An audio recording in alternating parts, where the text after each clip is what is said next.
இது பாருங்க, மாயவரம் பட்டாபியை பகைச்சுட்டா வாழவே முடியாதுன்னு மகாபாரதத்தில் எழுதி வச்சுருக்கா. அது எல்லாம் புரிஞ்சுக்கணும். சேவ் பாருங்கள், ஒரு 100 ரூபாய் இருக்குது.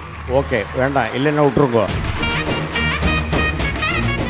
உனக்கு ஏன் இன்னும் நேஷ்னல் அவார்டு வரலன்னா? அவார்டு வந்து அடுத்த படம் வரலன்னா? பெரியவர்களோ சிறியவர்களோ அதை பற்றி இல்லை. உங்கள் எல்லோருக்கும் என்னுடைய பணிவான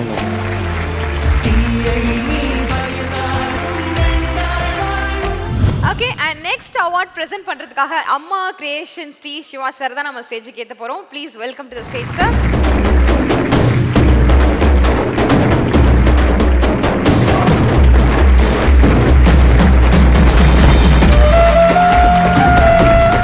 எஸ், அண்ட் அவார்ட் யாருக்கு போக போகுது அப்படிங்கறத ஸ்ட்ரைட்டா நம்ம ஏவி பார்த்து தெரிஞ்சுக்கலாம். Over to the AV.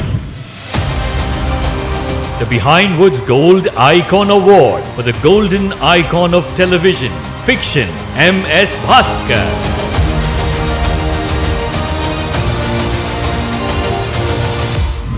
சுற்றி நின்று ஊரே பார்க்க களம் காண்பான், புன்னகையில் சேனை வாழ ரணம் காண்பான், பேரை சாய்க்க பல யானைகள் சேர்ந்த போத நீ சிங்கம்தான்.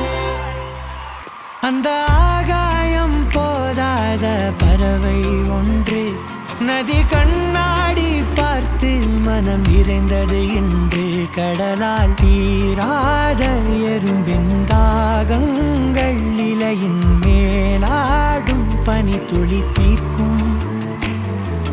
தீயை நீ பகிர்ந்தாலும் ரெண்டாய் வாழும், இவனும் அந்த தீ போலத்தான். அந்த ஆகாயம் போதாத பறவை ஒன்று நதி கண்ணாடி பார்த்து. Thank you so much T Siva sir. நீங்கள் என்ன பண்ணாலும் அதில் தி பெஸ்ட்டை தான் நீங்கள் கொடுத்துருக்கீங்க. பீங்க ரைட்டர் இல்லை வாய்ஸ் ஆர்டிஸ்ட் இல்லை ஆக்டர் எது பண்ணாலும். பட் நீங்கள் சின்ன திரையில் இருக்கும் பொழுது பட்டாபி அப்படிங்கிற ஒரு காமெடி கதாபாத்திரத்தையும் ரொம்ப பெஸ்ட்டாக பண்ணியிருக்கீங்க. அதே நேரத்தில் ஒரு வில்லன் கதாபாத்திரம் ஆண்டவர்லிங்கம் அதையும் வந்து நீங்கள் பண்ணி ஜென்ரலாக ஒரு காமெடியன்ஸை வில்லனா மக்கள் அவ்வளோ சீக்கிரம் வந்து அக்செப்ட் பண்ணிக்க மாட்டாங்க. பட் இந்த பட்டாபி இந்த ஆண்டவர்லிங்கம் இந்த 2 கேரக்டருக்கு எப்படி நீங்கள் அப்படி ஒரு அது ரெண்டுலேயுமே நான் வந்து பயந்து ஆக்ட் பண்ணேன். என்னென்னு கேட்டிங்கன்னாக்கா, சனிக்கிழமை அன்னைக்கு பட்டாபி, திங்கள்லேருந்து வெள்ளி வரைக்கும் ஆண்டவர்லிங்கம். ஆண்டவர்லிங்கத்தை பார்த்துட்டு சிரிச்சிட்டாங்கனாலும் போச்சு, பட்டாபியை பார்த்து சிரிக்கலைனாலும் போச்சு. அந்த மாதிரியான ஒரு கிரிட்டிக்கல். அது ரெண்டையும் பேலன்ஸ் பண்ணி பண்ணியிருக்கேன்னா அந்த பெருமை வந்து அந்தந்த இயக்குனர்களுக்கு தான் போய் சேரணும். இந்த எப்போவாவது ஆண்டவர்லிங்கம் நடிக்கும்போது இப்படி சொரிஞ்ச இல்லைங்க அரிக்குதுங்க சொரிஞ்சங்க காதில், அதுக்கு நான் பட்டாபி மாதிரி அங்கே கையை வச்சுட்டேன் அப்படின்னு அந்த அளவுக்கு ஒரு உஷாராக பார்த்து அந்த 2 கேரக்டரையும் செதுக்கி எனக்கு நல்ல பெயர்கள், அந்த நல்ல பெயர் கிடைப்பதற்கு காரணமானவர்கள் இயக்குனர்கள் தான். ஆனால் அதோடு இல்லாமல் அதை பார்த்து ரசித்தவங்க, அதாவது ரேஷன் கடைக்கு போயிருந்தேன், அப்போது ஒரு அம்மா வந்திருந்தது. அவங்க சின்ன பாப்பாவும் பார்த்துருக்காங்க, செல்வியும் பார்த்துருக்காங்க.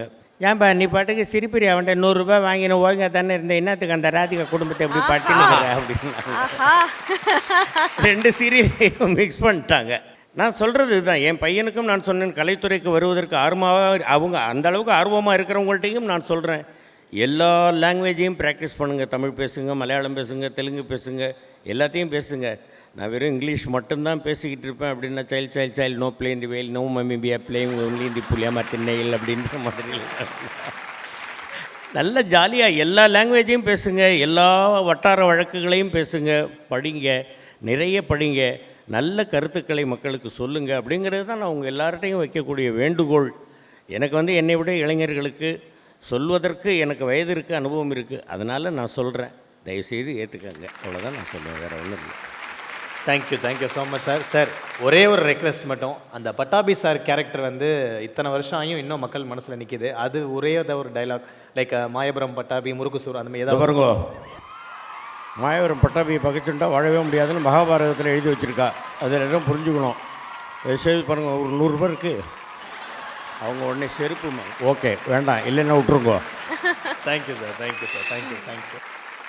And MS Bhaskar sir, we are very honored. நாங்க எப்பவுமே பார்த்து வியக்கக்கூடிய ஒரு லெஜெண்டரி செலிபிரிட்டி, ஒரு ஆர்டிஸ்ட் அப்படின்னா அது நீங்க தான் எப்பவுமே. அண்ட் பிகின் வித் மெடலியும் உங்களை வந்து நாங்க நிறைய முறை ஹானர் பண்ணியிருக்கோம். அது எங்களுக்கு ரொம்ப ரொம்ப சந்தோஷம். அண்ட் அகைன் நீங்க ஸ்டேஜ் ஏறும்போதே பார்த்துருப்பீங்க, அத்தனை பேர் பயங்கரமா கை தட்டி, still your inspiration to many of us.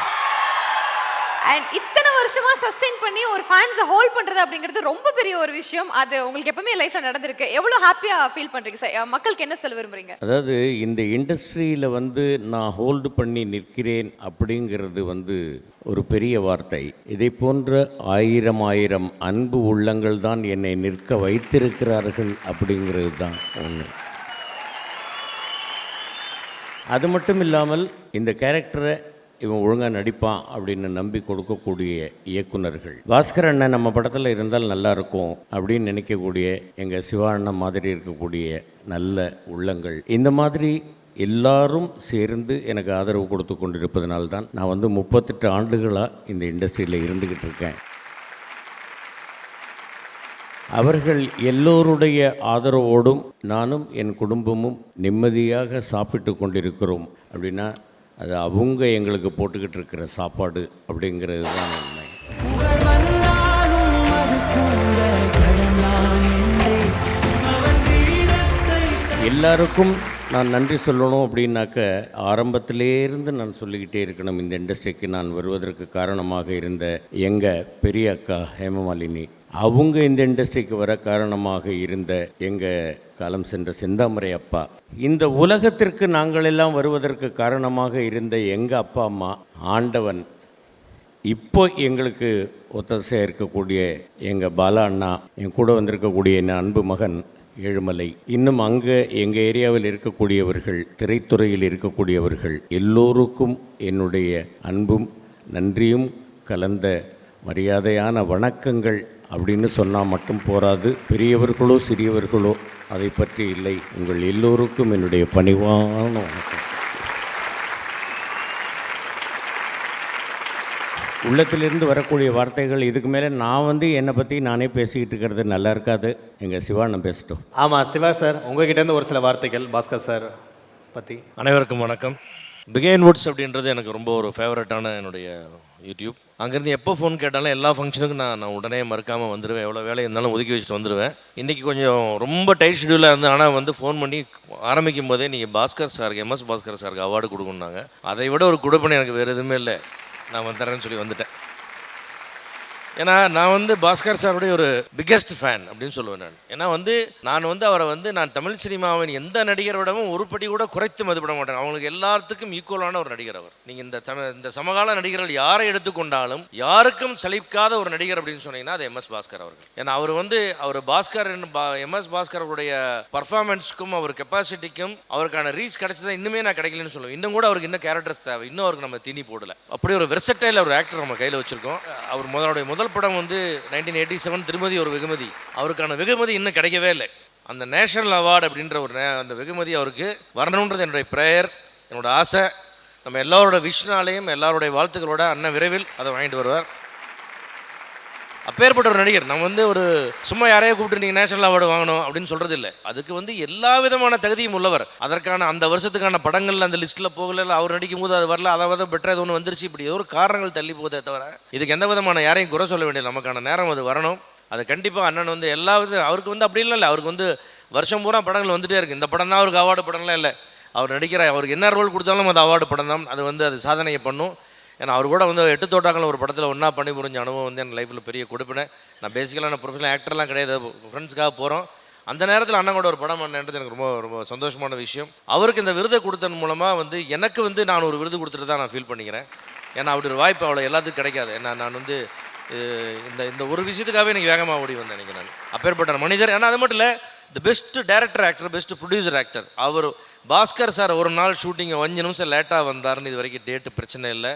ஒரு வாட்டி டேட்டை மாற்றி கொடுத்துட்டாரு. கால் ஷீட்டு பிரச்சனைன்னு சொல்லி இண்டஸ்ட்ரியில் நீங்கள் கேள்விப்பட முடியாது. ஸ்பாட்டில் ஒரு நாள் இஷ்யூன்னு நீங்கள் கேள்விப்பட முடியாது. எல்லாமே perfect. Is the best director actor to the director the producer. அதனால தான் நான் ரொம்ப ஆசைப்பட்டு நான் ஒரு ரசிகனாக ஒரு தயாரிப்பாளராக நான் இந்த இடத்துக்கு அவர் நான் பார்த்துருக்கேன். அண்ணன் இன்னும் நிறைய படங்கள் பண்ணணும், இன்னும் பெரிய பெரிய விருதுகள் வாங்கணும், தேசிய விருதுகளை வாங்கணும். ஆசைதான் பாஸ்கர் ஆஸ்கார் வாங்கணும். கொஞ்சம் தூரமாக இருந்தால் கூட ஆசை இருக்கட்டும். அப்படியே நிச்சயம் தேசிய விருது கிடைக்கணும்னு அண்ணன் வாழ்த்துக்கிறேன். இந்த இடத்துல நான் ஒரு முக்கியமான விஷயம் சொல்ல விரும்புகிறேன். அண்ணனுடைய மனதில் இருக்கக்கூடிய ஆதங்கம், எனக்கு தேசிய விருது கிடைக்கல அப்படின்னு சொன்னாங்க. உங்கள் எல்லோருடைய பாராட்டுக்களே எனக்கு ஒரு பெரிய விருது. எனக்கு கிடைக்கக்கூடிய ஒவ்வொரு வேடமும் எனக்கு ஒரு விருது. எங்கள் சிவாஜி அப்பா வந்து நான் நடித்த சின்னப்பாப்பா பெரியப்பாப்பாவை பார்த்துட்டு இந்த பையன் நல்லா வருவான் பார் அப்படின்னு பக்கத்தில் இருந்தவங்கள்ட்ட சொன்னதாக நான் கேள்விப்பட்டேன். அது ஒரு பெரிய விருது.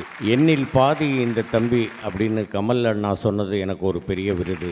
அதே மாதிரி ரஜினி அண்ணா வந்து அவர் கூட நான் வந்து சிவாஜியில் நடிக்கும் பொழுது என்னை கூப்பிட்டு பக்கத்தில் உட்கார வச்சுக்கிட்டு நானும் பாஸ்கரும் ஒரே மாதிரி இருக்கோம் பாருங்க அப்படின்னு சொன்னது எனக்கு ஒரு மிகப்பெரிய விருது. என் குடும்பமே எனக்கு ஒரு மிகப்பெரிய விருது. என் மனைவி ஒரு மிகப்பெரிய விருது. என் மகள் ஐஸ்வர்யா ஒரு பெரிய விருது. என் மகன் ஆதித்யா பாஸ்கர், உங்களுக்கெல்லாம் தெரிஞ்சிருக்கோம், 96 ராம், அவரே எனக்கு ஒரு மிகப்பெரிய விருது.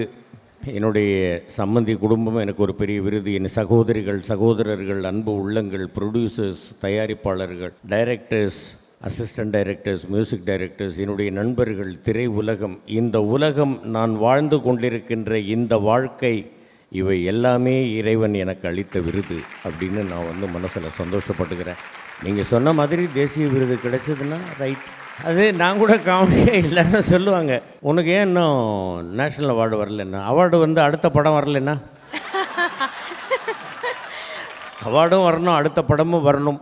நிச்சயமாக என்னுடைய இறுதி மூச்சு உள்ளவரை நல்ல நல்ல வேடங்களாக டைரக்டர்ஸ் எனக்கு கொடுத்துக்கிட்டு இருக்கணும், நான் நடிச்சுக்கிட்டு இருக்கணும். அப்படிங்கிறது தான் நான் உங்கள் எல்லோரிடமும் வேண்டிக் கொள்வது, இறைவனிடம் வேண்டிக் கொள்வது. இந்த பிஹைண்ட் வுட்ஸுக்கு என்னை கூப்பிட்டு அடிக்கடி கூப்பிடுவாங்க, அடிக்கடி எனக்கு விருது கொடுப்பாங்க, என்னை சந்தோஷப்படுத்துவாங்க, உற்சாகப்படுத்துவாங்க. இந்த பிஹைண்ட் வுட்ஸுக்கும் உங்களுக்கும் எல்லோருக்கும் என்னுடைய மனமார்ந்த நன்றிகள், வாழ்த்துக்கள். இந்த இடத்துல வந்து நான் எல்லா ஸ்டேஜ்லேயும் சொல்கிறது தான் உங்களுக்கு எல்லாம் நான் என்ன சொல்கிறேன், ஒரே ஒரு சின்ன விஷயம், எந்த லாங்குவேஜ் வேணாலும் படிங்க, ஆனால் தாய்மொழியை மறந்து விடாதீர்கள் அப்படிங்கிறது தான் என்னுடைய வேண்டுகோள். உங்கள் எல்லோருக்கும் நான் சொல்லுது, யாருக்காவது புரியலை அப்படின்னாக்க புரிஞ்சவங்கள்ட்ட கேட்டுக்கங்க.